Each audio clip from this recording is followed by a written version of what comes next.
Good morning, everyone. Lots going on, coronavirus news, etc., etc., etc. But first, Peter Mackay is tweeting, "Congratulations at Laurent D. Tardif on your Super Bowl victory. All Canadians and Quebecers are proud of you." And this rubbed a lot of people the wrong way. A lot of people were saying Canadians are Quebecers, right? So they're upset about that. But Laurent is somebody from Quebec. So I think that this is the same as saying like all Canadians and Ontarians are proud of you. I don't know. Maybe I'm being too easy on him. Initially, I was kind of like, that's not cool. And then I realized that, oh yeah, okay. So it makes a little bit more sense with that context, right? But good for him. Glad he won a Super Bowl.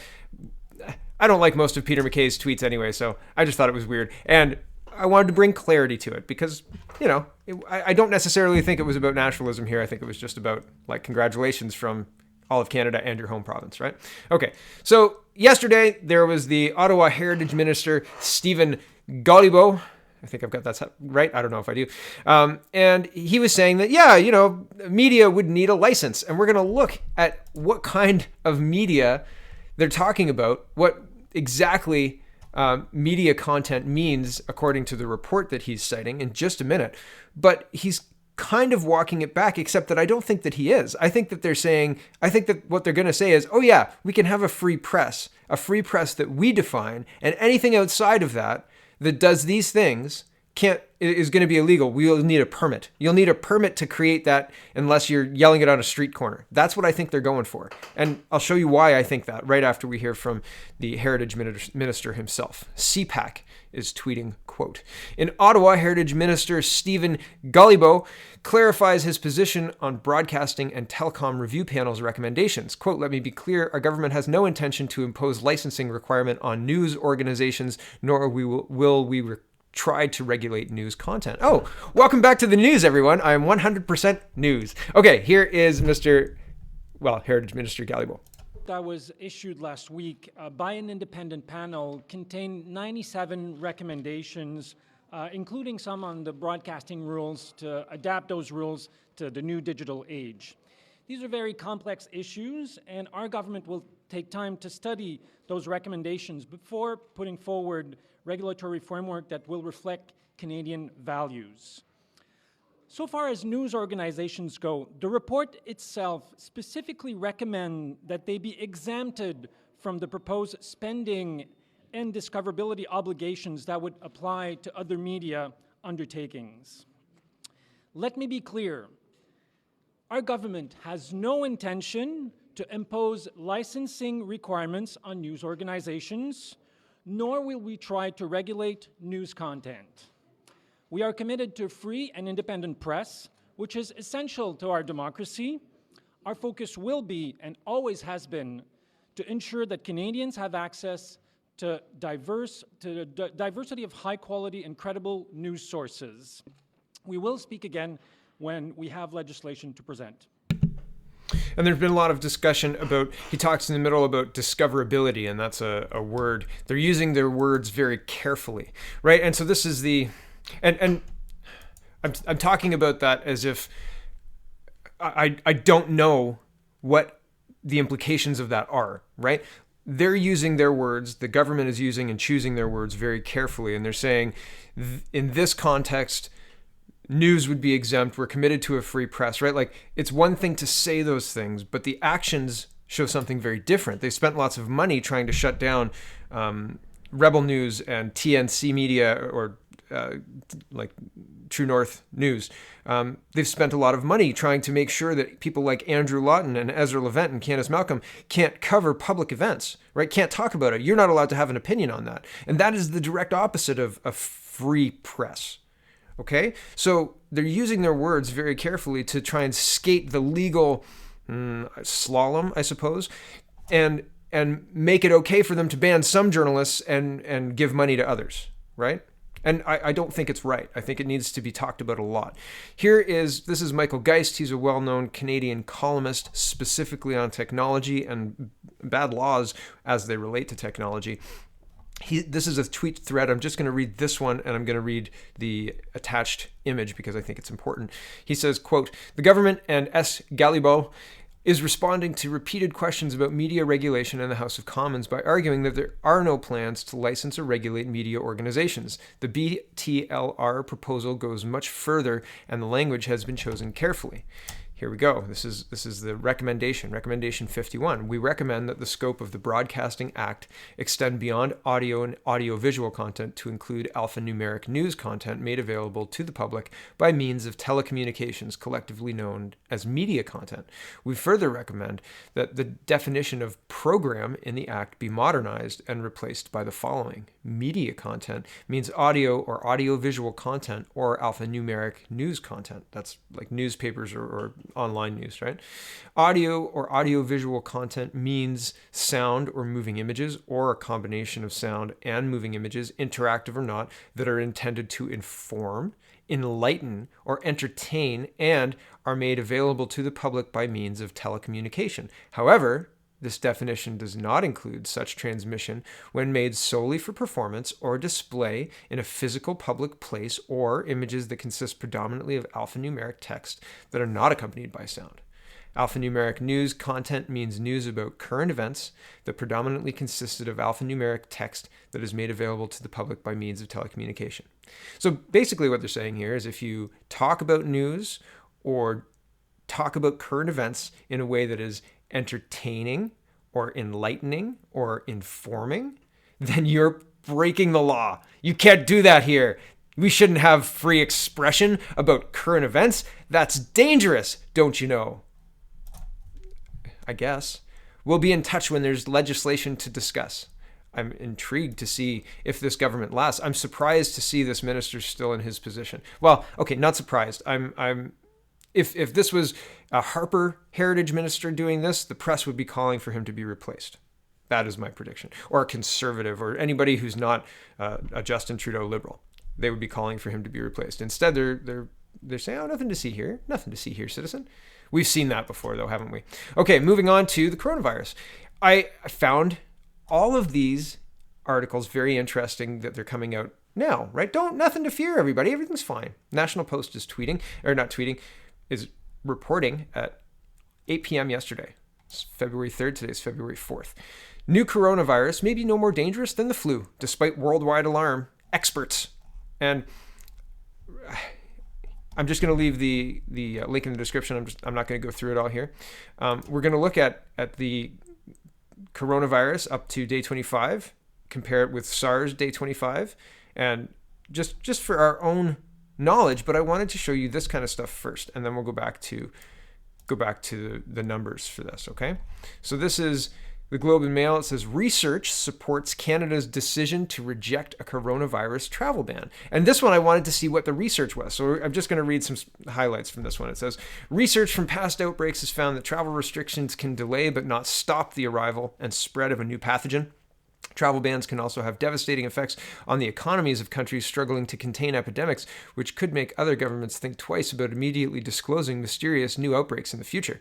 Quote, travel bans typically don't work because if people want to travel, they find a way to do so, said Stephen Hoffman, director of the Global Strategy Lab and a professor of global health at York University. That actually undermines the public health response because it makes it harder to track cases in an outbreak. Really? Scrolling down. But when the rapid spread of the new virus known as 2019 nCoV, he said, quote, we're in unprecedented times, ... I think it's challenging to be dogmatic one way or the other. Governments that closed the border to travelers from Mexico during the H1N1 pandemic in 2009 only managed to delay the arrival of the infection by about 3 days on average, according to a study by Italian researchers, despite a 40% overall drop in air traffic from Mexico. In 2006, researchers from Harvard and MIT found that temporary flight bans enacted after the terrorist attack of September 11, 2001, delayed the peak of influenza season by about 13 days, but the authors concluded the efficacy of travel restrictions is still uncertain. I just want to point out here, they're not comparing an outbreak to an outbreak here. They're comparing an outbreak to September 11th and then applying an overlay of the influenza season. Like, that seems to be a stretch to me. Maybe, it just seems to be a little off, right? It seems strange. And with the H1N1, again, I think that it's a stretch to say, see, these travel bans didn't work. Are they the same sort of situation? I don't think so. There's lots of questions and not a whole lot of answers here. It just cites some anecdotal studies that kind of correlate, and it's kind of weird. It seems strange. Back to the article. Another study published that year in the Proceedings of the National Academy of Sciences used a mathematical simulation to predict how travel restrictions might affect the spread of avian flu in the United States if the virus evolved to pass easily between humans. So again, they're not comparing a real life anything, right? Like, oh, here's this model for climate change. Where are the Maldives again? Let's ask Tony Heller. Right? Like, they're not underwater, and they were supposed to be underwater, a decade ago, I think, at least, or 20 years ago, 2000, right? If you believe the rhetoric. Back to this. I scroll down. Quote, I think people intuitively think barring travelers would work, even though it's been shown over and over that again, not to work. Dr. Toner said, it's politically appealing, but it's not the right thing to do. In a little more than a month, 2019 NCOV has swept across China, killing at least 425 people there, sickening more than 20,000 and spreading 24 countries, including Canada. 3 cases have been confirmed in Ontario and 1 in British Columbia. Outside China, 2 people have died, 1 in Hong Kong and 1 in the Philippines. And I scroll down. Although the Canadian government is not banning travelers from China, it is planning to quarantine about 300 Canadians airlifted out of Wuhan, the city at the epicenter of the outbreak, at an Air Force base in Trenton, Ontario, for 14 days, just like the United States, Australia, and several other countries have done or promised to do. Quote, I suppose it may be somewhat better than a blanket travel restriction, but it's probably overkill, Dr. Toner said, adding it would likely be just as effective to ask repatriated travelers to quarantine themselves at home and contact public health authorities if they fall ill. So nothing to see here. Everything's under control. No problems. It's not that bad, right? Here's China chastising the U.S. and saying and praising Canada over our coronavirus response. This was published February 3rd, yesterday at around noon. It says, China praises Canada, slams U.S. over coronavirus response. Canada was praised for not following the U.S.'s example of enacting a travel ban in light of the coronavirus outbreak by a spokesperson for China's Ministry of Foreign Affairs on Monday. Foreign Ministry spokesperson Hua Qing, excuse me if I've got that wrong, took questions during an online press conference from international media in regards to the coronavirus and rebuked the U.S.'s response to the outbreak, claiming they had overreacted, according to the translated transcript. Most countries appreciate and support China's efforts to fight against the novel coronavirus, and we understand and respect them when they adapt or enhance quarantine measures at border entry, Hua said. But in the meantime, some countries, the U.S. in particular, have inappropriately overreacted. And I scroll down. In a press conference Monday, Canadian Health Minister Patty Haydu explained the government's choice to avoid a travel ban is due to lack of evidence to support that closing all the borders is necessarily the right way to go. Certainly, we know that the evidence suggests actually the opposite, that in fact by closing down the borders, it's much harder to detect where someone is coming from, Haydu said, adding that an open and honest transaction allowed for a much more detailed screening process. A much more detailed screening process? I've been watching the Rebel News interview people coming out of Pearson, and they describe a one-word screening process. Are you from Wuhan? No. Are you feeling sick? No. Done. So this is spin. This is nothing but spin, in my opinion. And here's the numbers for the novel coronavirus. Okay, so the novel coronavirus has been active for 25 days. You can see at the top, it says 25 days. There are 20,000 infected, 20,701. After 25 days, the novel coronavirus has killed 427 people. Now, if we compare that to SARS, here's SARS at 25 days. SARS had infected 2,781 people. SARS death on 25 days, 116 people. Isn't that interesting? Isn't that interesting? And I mean, one of the other things that is interesting to note is I was talking about a video of a person in Wuhan talking about the number of quarantine certificates people could find. If there's only 10,000, then only 10,000 people could get treated. If you're not being treated, you can't die of the virus, right, necessarily. And if there's only 20,000 people being tested, well, or how many tickets per day? Are there more tickets being handed out per day? It's a very large city, right? So the numbers could potentially be skewed. It's interesting. Now the deaths, right? Here's the coronavirus infections, 20,701, and total deaths, 427. And compared to SARS, 8,437 deaths in the total outbreak of SARS, which was, according to this, 99 days, right? That's the end of their line anyway. 25 days and novel coronavirus has eclipsed both. And that's something to pay attention to, is it not? It just doesn't make sense to me that nobody's paying attention to this. It's 3 news articles saying nothing to see here. Nothing more dangerous than the flu. It's not very often that China will quarantine. I think it's 100 million people now, but certainly it was 50 million a few days ago. And I don't know the current number because when I asked Google, there was nothing updated more than 6 days, 4 days, 195 quarantined in California. Nope. Not China, right? 7 days. There's no updated numbers on quarantine, how many are quarantined. And you have to start looking into your own sources, right? WeChat translations and all sorts of other stuff.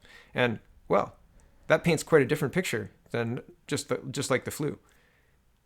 People don't respond to the flu the way I've seen people responding to this in videos. Something to note. Something to note. So be calm, everyone, right? We're being praised by China. Be calm. Nothing to see here, right?